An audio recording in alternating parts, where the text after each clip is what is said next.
In this video tutorial, I'll show you how to reset your Windows to factory settings without Windows installation media.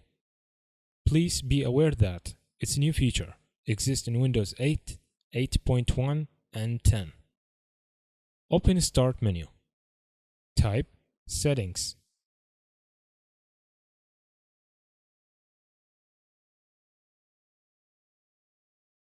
Click Update and Security. Click Recovery. From Reset this PC section, click Get Started. There are two options for resetting this PC. The first option removes installed programs and settings, but keeps your personal files and documents.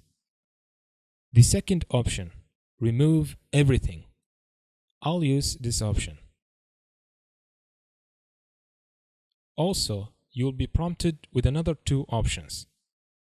The first option, resetting your PC quickly. This option is good if you still own this PC.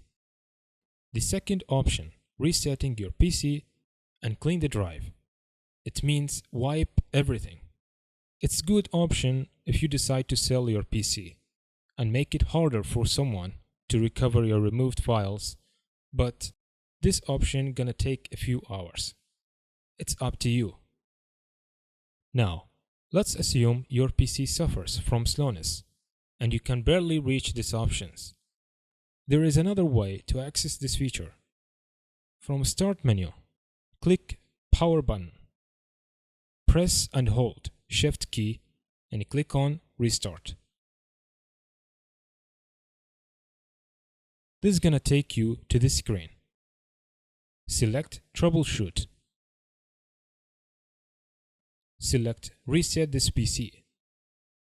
And here we are, prompted with the same options for resetting your PC.